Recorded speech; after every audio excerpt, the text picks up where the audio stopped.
Hey guys, Kurt from Time Machine Transport. So I'm just at the shop over here. Yeah, I gotta get my windshield fixed. Actually, I was gonna get that product to put it in there, but some Chinese joint didn't send me my product that I paid for, so I'm gonna be filing a claim with PayPal. But anyways, I wanted to do a video waiting for these guys to come over here.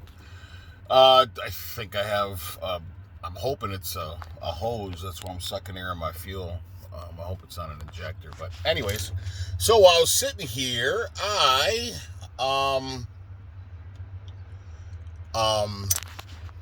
was, of course, listening to YouTube, and I saw this a few days back, and so a lot of people don't know about or maybe a lot of people do. I don't know. Excuse me, but capital gains taxes. So of course our government, being the crooked organization, corporate bullshit that it is,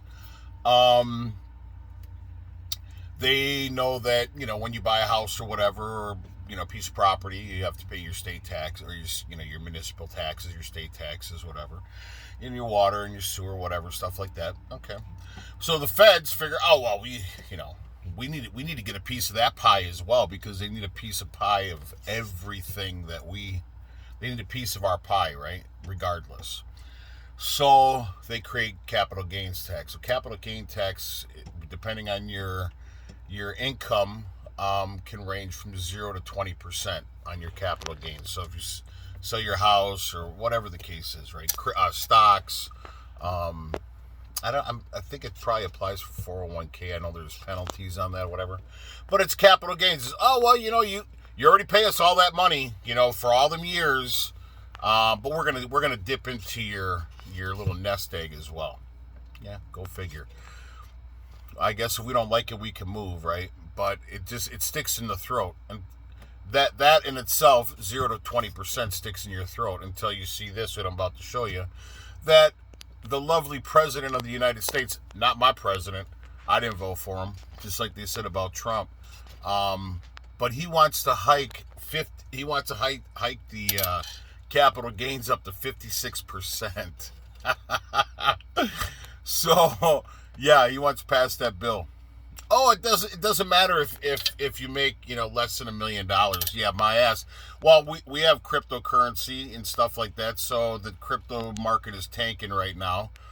Stocks, whatever the case is, so everything is tanking because of that. Because people are like, I'd rather get tax on 0 to 20% instead of 0 to 56% for my capital gains. And then companies aren't going to be investing in us.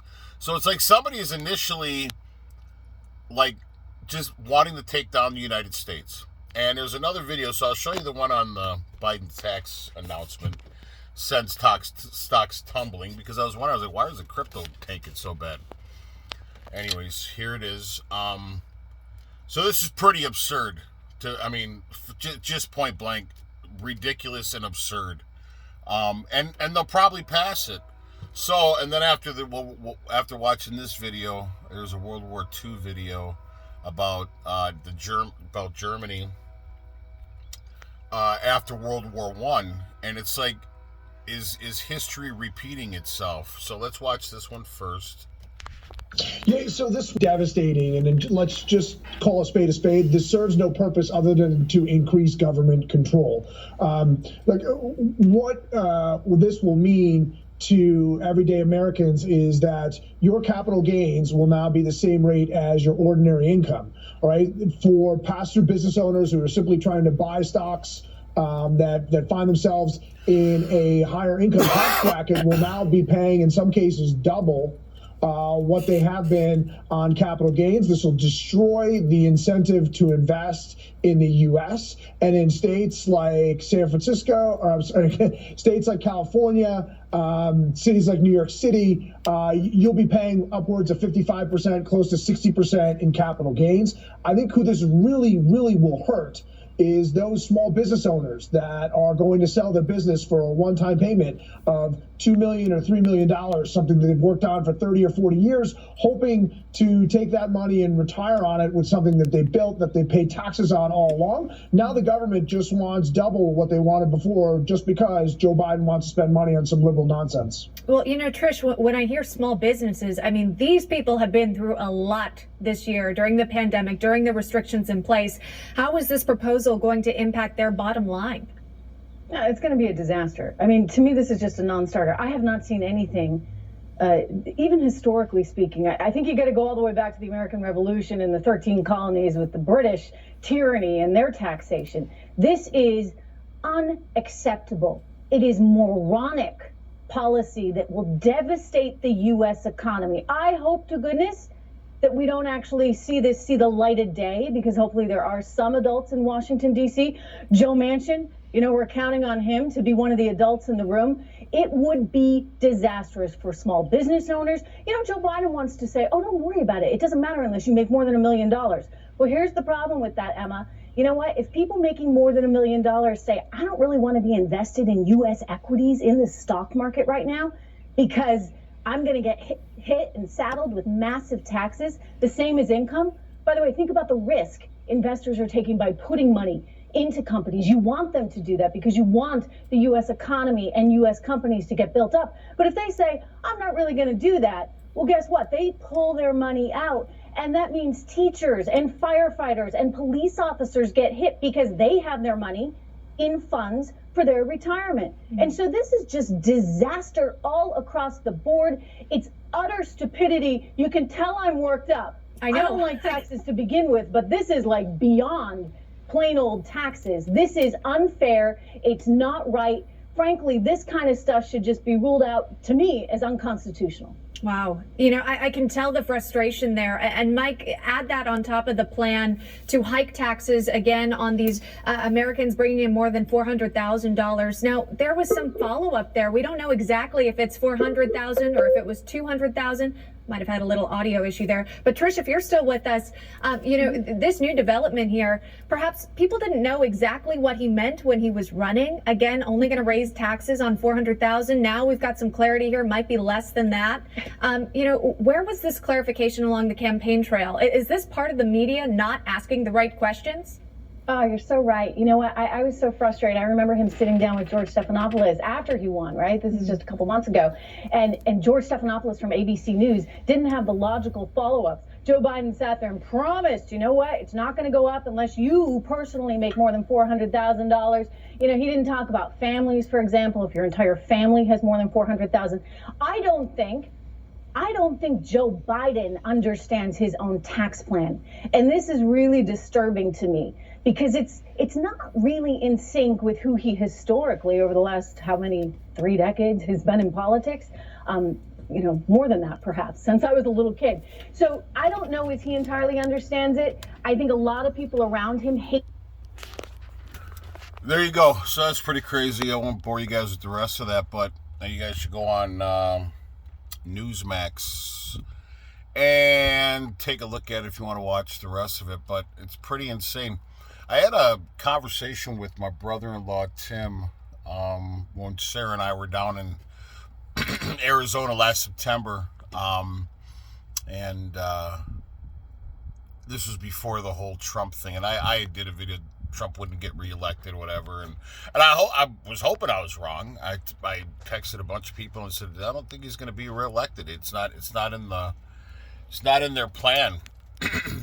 So I told my brother-in-law, was like, Tim was saying, well, why do you think he wouldn't be? I said, I hope I'm wrong, but I think the reason for it would be that Trump, they know that the economy is going to crash, worse than 1929, and they need a fall guy.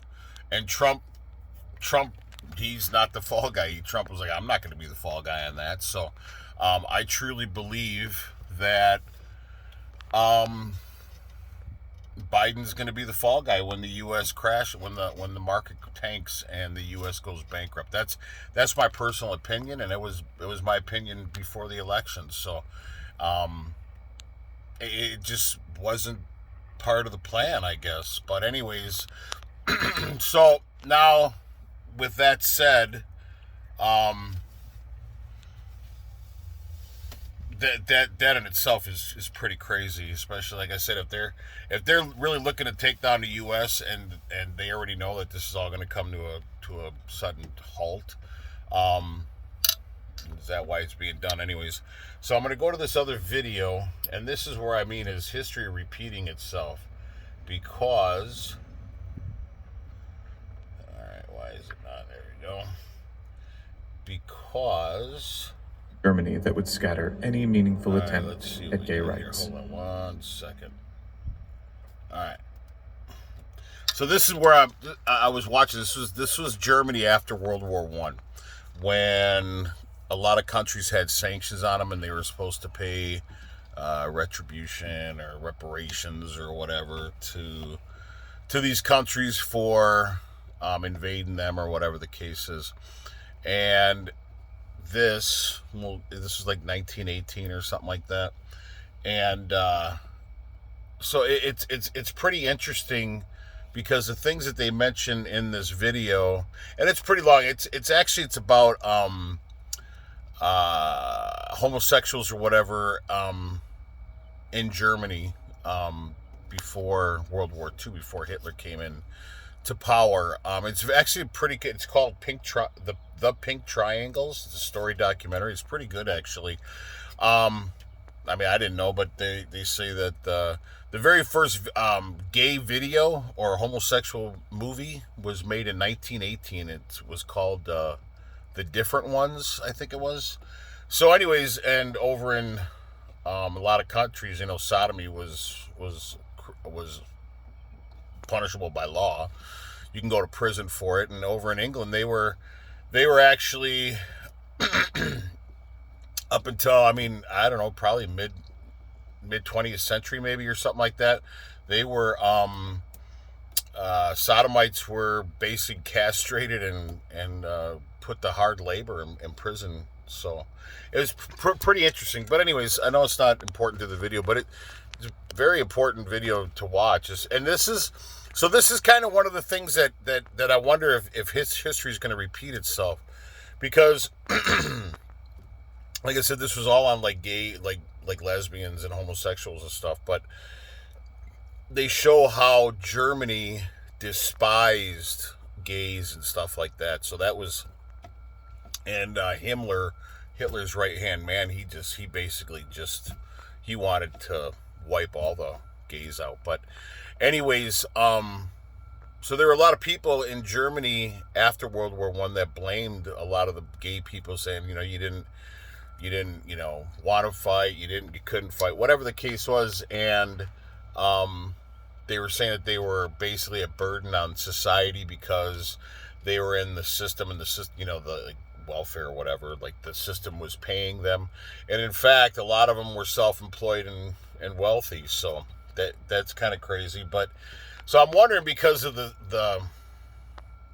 with all the situation going on right now, with all the transgenderism and the non-gender, the binary gender and not identifying as a gender, and the gay pride parades and the LGBTQ and all this other stuff.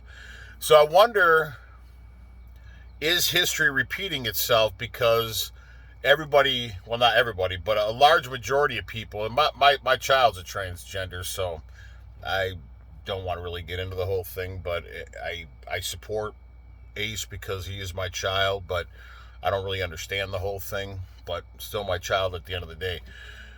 And maybe I'll do a video on it in the future, but still kind of sticks in my throat. But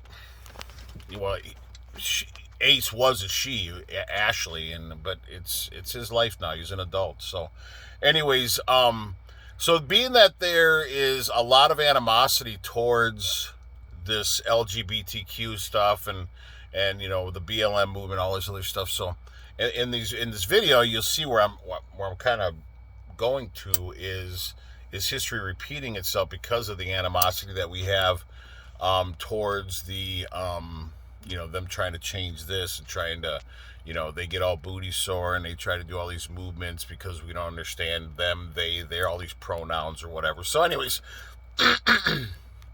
I mean, I have, you know, I have no problem with gay people at all. I think they're a lot of fun, and anyways, and I don't have a problem with my now son.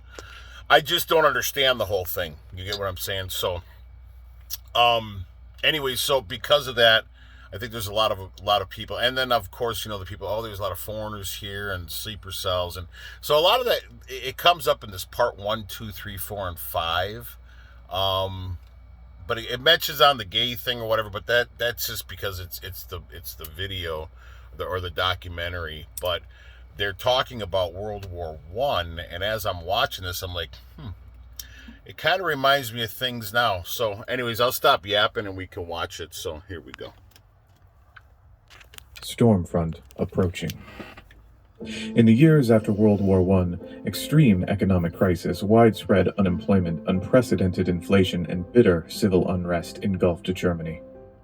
With the shock of military defeat at the end of the war, fear and insecurity would grip all social classes. It was a war that left 1.7 million German soldiers dead and another 4 million injured. The returning veterans, convinced that the leaders of the country had betrayed them, believed that they had been stabbed in the back. Most Germans agreed. How was it possible for the Kaiser's mighty army to have been defeated? Only days before the end, hadn't the army's own press releases promised the certain victory of the sacred German cause? What most Germans suspected, what the press trumpeted, was that traitors at home had caused the great catastrophe. War profiteers, foreigners from the East, communists and socialists, and especially the Jews, all were to blame for Germany's humiliation. The country was swept by a tidal wave of guilt and anger that was felt most prominently by younger men who had not seen military service. The idea that the Empire, the Kaiser, and the golden age of German dominance had been brought down by internal enemies was prevalent. Enraged former soldiers and younger men created violent bands that roamed across Germany. A profound yearning could be felt for stability and revenge at all levels of society, from farm and factory workers to middle-class businessmen and big-city intellectuals. The Weimar Republic's experiment in democracy and social tolerance was gradually undermined by mistrust, inequality, and violence long before Adolf Hitler entered politics. One is almost tempted to say that the Republic was not brought down by Hitler. He merely saved it from suicide by murdering it himself. 5 factors were roiling together to bring down the accepted order in Germany. Firstly, after World War I, the specter of revolution frightened many older people. It had been accomplished in Russia by the Bolsheviks, and they had relied on the spread of revolution in Europe to guarantee their survival. It seemed to many that the revolt in Munich in 1918 was but the opening shot in a class war. Secondly, in this climate, dozens of racist and virulently nationalistic groups had begun to flourish, each more fanatical than the last. A third factor cracked open the thin walls of stability and did more than any other to destroy trust and hope: the mammoth inflation of 1922 and 23. In just 16 months, the German mark soared from 192 marks to the American dollar to a staggering 4.2 trillion. The financial faith of the country was shattered beyond repair. The deepening crisis was compounded by a fourth factor: a rapid rise in unemployment, especially following the crash of the New York Stock Exchange in 1929, which killed half of Central Europe's financial institutions. The number of unemployed workers increased from 1.5 million to 3.2 million. The actual number is estimated by some economists to have been more than 6 million. A fifth and most toxic ingredient had been added to the social mess: the Nazi Party.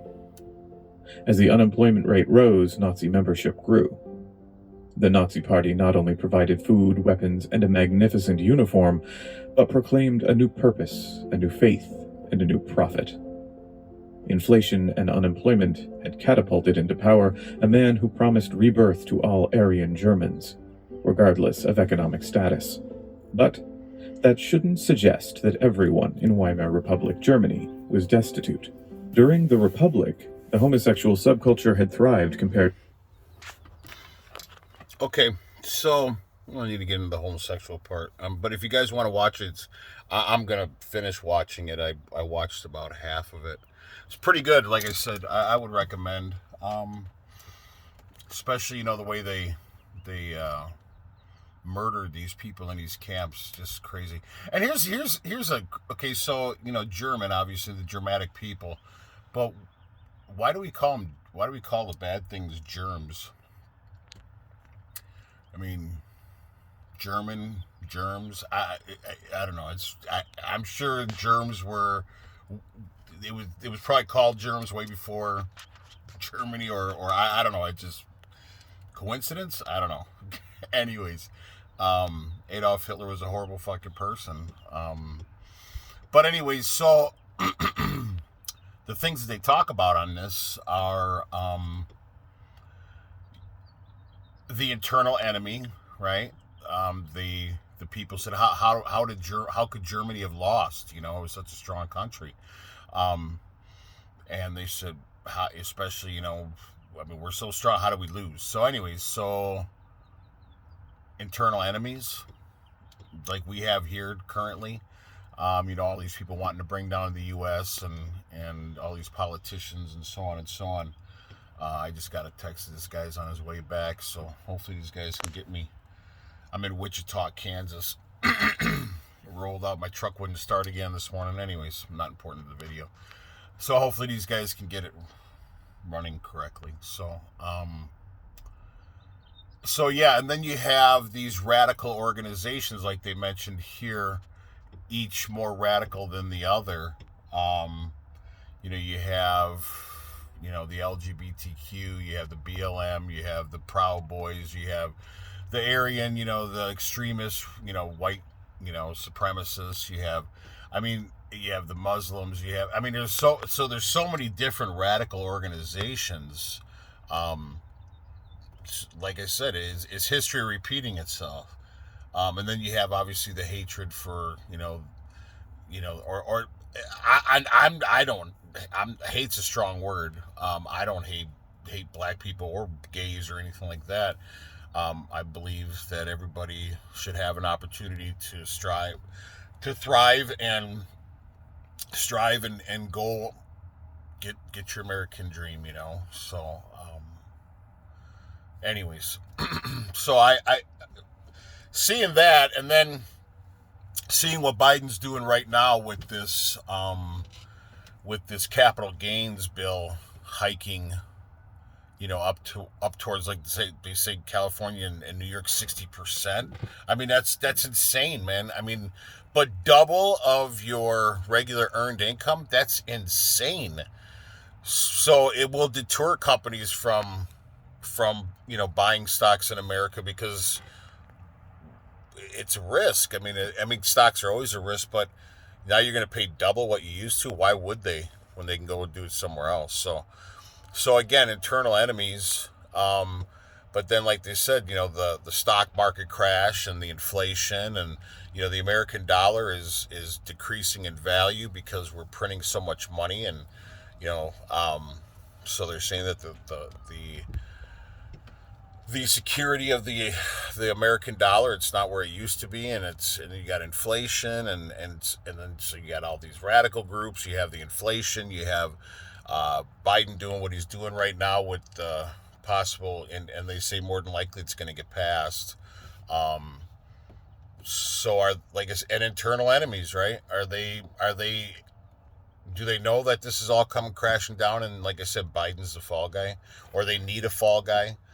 And because he is so slow, and he's the village idiot that he doesn't even see it for himself, or he's like, you know what, I'm already done anyways. So somebody's got to be the fall guy, and he would be the perfect candidate for it. He'd be the perfect UNICEF poster child for it, because everybody would say, the guy's an idiot, so obviously that's what happened. So I don't know, but anyways, so I just figured I was a little bored just waiting for this guy. I've been here a couple hours waiting on this guy. So I figured when I saw that, I'm like, that's pretty interesting. So I figured I just wanted to share with you guys. And like I said, is history repeating itself? Who knows? But I hope this video finds you well. Please like and subscribe to the channel. Ciao.